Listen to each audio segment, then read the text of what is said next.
नमस्कार, मैं हूं आप सभी के साथ महिमा पांडे और आप देख रहे हैं NH24/7। चलिए बुलेटिन की शुरुआत करते हैं। खबर भोपाल से, जहां भोपाल के सतपुड़ा में सोमवार दोपहर करीब 3 बजे आग लग गई। मंगलवार सुबह 7 बजे आग पर काबू पा लिया गया। आग बिल्डिंग की तीसरी मंजिल से शुरू हुई और छठी मंजिल तक पहुंच गई थी। बताया जा रहा है कि इन 4 मंजिलों में रखी 12,000 से ज्यादा फाइलें खाक हो चुकी हैं। मुख्यमंत्री शिवराज सिंह ने आग लगने के कारणों की जांच के लिए 4 सदस्यीय कमेटी बनाई है। मुख्यमंत्री के निर्देश पर गठित अफसरों की टीम में भी सतपुड़ा भवन में जांच के लिए पहुंची हुई है।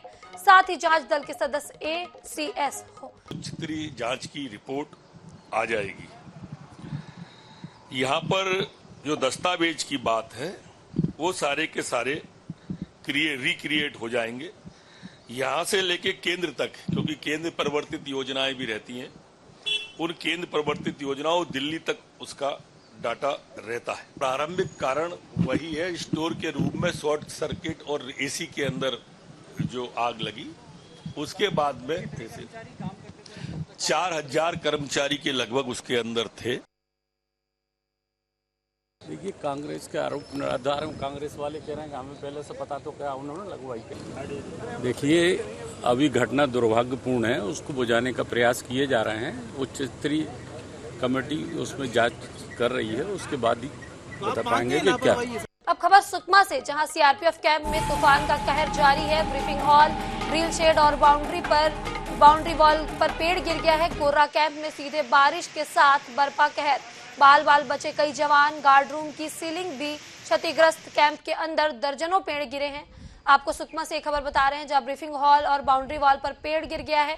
CRPF कैंप में भारी नुकसान हुआ है। कोर्रा कैंप में बारिश का कहर बरपा है। बाल बच गए हैं कई जवान। आपको सुकमा से खबर बता रहे हैं, जहां CRPF कैंप में तूफान का कहर देखने को मिला है।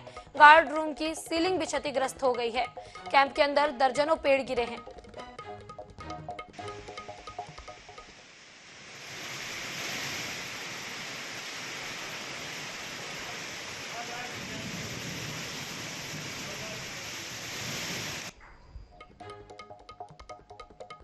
आपको बता दें, गार्ड रूम की सीलिंग क्षतिग्रस्त हुई है सुकमा में, जहां CRPF कैंप में तूफान का असर देखने को मिला है। कैंप के अंदर दर्जनों पेड़ गिरे हैं। CRPF कैंप में तूफान का कहर देखने को मिला है। ब्रीफिंग हॉल और बाउंड्री वॉल में पेड़ गिर गए हैं। आपको बता दें, कोर्रा कैंप के बारिश के साथ साथ यहाँ कहर बरपा है। CRPF कैंप में कहर बरपा है। बाल कई जवान बचे हैं इसमें।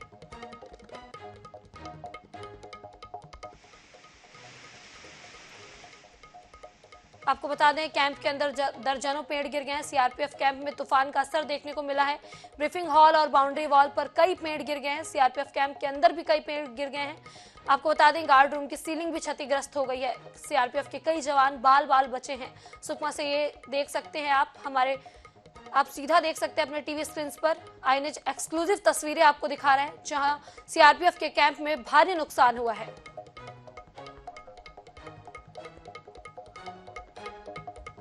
इस खबर पर ज्यादा जानकारी के लिए हमारे साथ हमारे संवाददाता लीलाधर राठी जुड़े हैं। जी लीलाधर राठी, आपसे जानना चाहेंगे कि CRPF कैंप में बारिश की और तूफान की वजह से भारी नुकसान हुआ है, क्या कुछ अपडेट है अब इस मामले में? देखिए, मैं बताना चाहूंगा कि जो कोर्रा जो कैंप है, जो 2nd बटालियन का कैंप है और दंतेवाड़ा और गाजीराज के बीच में है, और जहां कल रात में भारी तूफान और बरसात की वजह से कैंप लगभग 50% ढह गया है और वहां सैकड़ों जो जवान थे वो किसी तरह अपनी जान को बचा पाए। वहां बताया जाता है जितने बड़े पेड़ थे वो भी उखड़ के धराशायी हो गए हैं और साथ में जो उनको बैरिकेड जो बने हुए थे, खासतौर पे अस्थायी रूप से जो बनाया गया था, वो लगभग काफी उनको नुकसान हुआ है।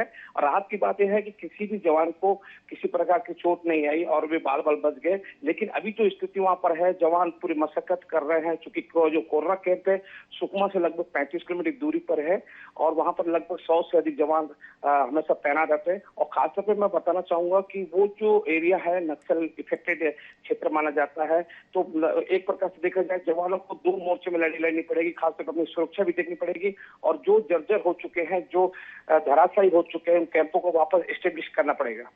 जी लीलाधर, इस तमाम जानकारी के लिए आपका बहुत बहुत धन्यवाद। आपको एक बार फिर से बता दें कि CRPF कैंप में तूफान का कहर देखने को मिला है। गार्ड रूम की सीलिंग भी क्षतिग्रस्त हुई है। कई जवान बाल बचे हैं। CRPF कैंप में तूफान का असर देखने को मिला है। कैंप के अंदर दर्जनों पेड़ गिर गए हैं।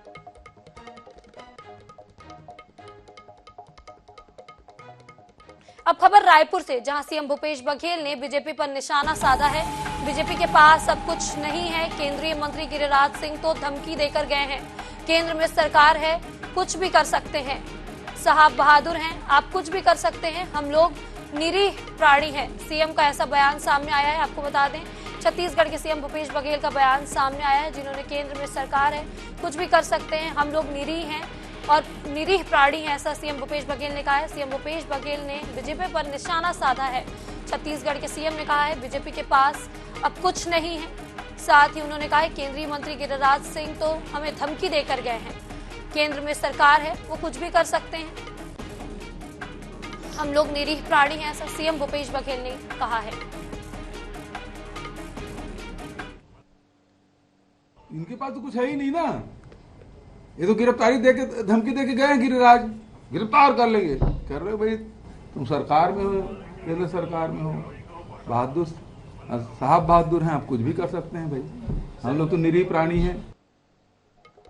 इधर नेपा नगर में एसडीएम कार्यालय का घेराव किया गया है। आदिवासी दलित संगठन ने यह घेराव किया है। आदिवासी पर बने प्रकरण और दलित नेता पर कार्रवाई को वापस लेने की मांग की है। साथ ही मौके पर भारी पुलिस बल तैनात है। आपको बता दें, नेपा नगर में एसडीएम कार्यालय का घेराव किया गया है, जहां आदिवासी दलित संगठन ने यह घेराव किया है। आदिवासी संगठन ने एसडीएम कार्यालय का घेराव किया है। आपको बता दें, नेपा नगर से ये तस्वीरें आप देख रहे हैं, जहां आदिवासी संगठन ने एसडीएम कार्यालय का घेराव किया है।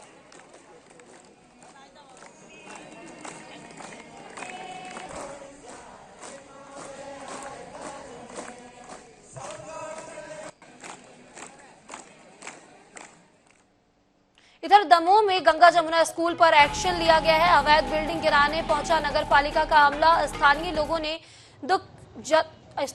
ने इस पर विरोध जताया है। नोटिस के समय सीमा पूरी न होने पर विरोध जताया गया है। बेरंग लौटी नगर पालिका और प्रशासन की टीम। आपको दमोह से एक खबर बता रहे हैं, जहां नोटिस के समय सीमा पूरी होने से पहले ही वहां पर बिल्डिंग गिराने नगर पालिका की टीम पहुंच गई थी। बेरंग लौटी है नगर पालिका प्रशासन की टीम। गंगा जमुना स्कूल पर एक्शन लेने के लिए नगर पालिका निगम की टीम पहुंची थी। अवैध बिल्डिंग को गिराने नगर पालिका का पूरा अमला वहां पर पहुंचा था। वक्त दिया था और 3 दिन के समय के पहले आ गए कि आप हमें जवाब दो 3 दिन के बाद। अब हम अपने जवाब की तैयारी कर रहे हैं और आप उसके पहले काम लेके आ गए तोड़ने के लिए।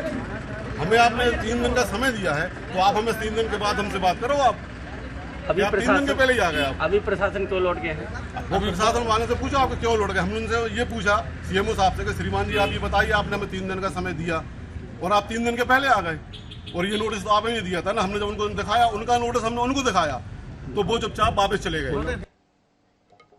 इधर धार में भीषण पेयजल संकट को लेकर INS 24/7 द्वारा दिखाई गई खबर का असर हुआ है। जिले के आला अधिकारी पिपलावा और खड़ापुरा गांव में पहुंचकर तत्काल साथ ही बोरिंग खनन करवाया गया है। जिले के आला अधिकारी पिपलवा के खड़ापुरा गांव में पहुंचे और तत्काल बोरिंग खनन किया है। पेयजल की समस्या से जूझ रहे ग्रामीणों ने खुशी का माहौल है। बता दें कि जिले के गांव विकासखंड की ग्राम पंचायत थाना के ग्राम पिपलवा के खाड़ापुरा में पेयजल संकट की खबर को INS 24/7 न्यूज ने प्रमुखता से दिखाया था। खाड़ापुरा की महिलाएं और पुरुष 30-40 फीट गहरे कुएं में सीढ़ी के सहारे पानी निकाल रहे थे। INS की खबर पर जिले के आला अधिकारियों ने तुरंत एक्शन लिया। PHE द्वारा बोरिंग खनन किया गया। वहीं जनपद पंचायत बाग के सीईओ ने ग्राम पंचायत के सचिव और सरपंच के साथ पिपलावा के खाड़ापुरा का जायजा लेकर टंकी और मोटर लगवाने की बात कही। लगभग 400 फीट पर पर्याप्त पानी निकलने से ग्रामीणों के चेहरे खिल उठे हैं।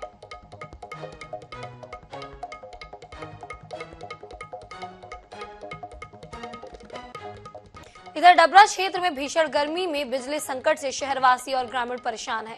इस समस्या को लेकर ऊर्जा मंत्री प्रद्युम्न सिंह तोमर और पूर्व मंत्री इमरती देवी ने बिजली विभाग के सीई राजीव गुप्ता और विभाग के अन्य अधिकारियों के साथ बैठक की। ऊर्जा मंत्री ने अधिकारियों को बिजली व्यवस्था दुरुस्त करने के लिए 7 दिन की मोहलत दी है और कहा है यदि 7 दिन में समस्या का समाधान नहीं होता है तो सख्त कार्रवाई की जाएगी। बैठक में लोग एई सत्येंद्र गुप्ता को हटाने की मांग कर रहे थे। इस पर इमरती देवी ने कहा कि जनता को दुखी देखना नहीं चाहती। यदि जनता चाहती है कि सुरेंद्र गुप्ता हटाया जाए तो मैं जल्द ही हटवाने का प्रयास करूंगी। हमारी सरकार संवेदनशील सरकार है। मुझे जैसे ही डबरा से ये ज्ञात हुआ कि बिजली की समस्या है, सारा काम छोड़ के डबरा आया और डबरा में अपने अधिकारियों के साथ अभी मैंने अधिकारियों को निर्देश दिए, उनका समाधान हो रहा है। उन्हें अच्छे से बात सुनी और उन्हें अधिकारी पहुंचाए। जब से अधिकारी सर्वे कर रहे हैं, अधिकारी को जो हमने कहा, जो हमारे नेताओं ने, पार्षदों ने कहा, वो हकीकत उन्हें मिल गई है। और उसके बाद खुद मंत्री आए, उनने कह दिया 7 दिन के अंदर पूरी ग्रामीण और शहर की सारी लाइटें सब सही हो जाएंगी।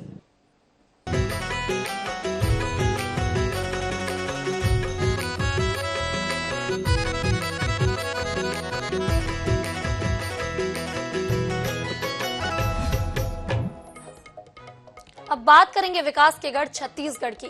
भूपेश सरकार द्वारा राज्य की लगभग 3.25 करोड़ आबादी को खाद्यान्न सुरक्षा देने की मजबूत पहल की जा रही है। इस योजना के लागू होने से अब लोगों के घरों में राशन की चिंता दूर हो गई है। देखिए इस रिपोर्ट में।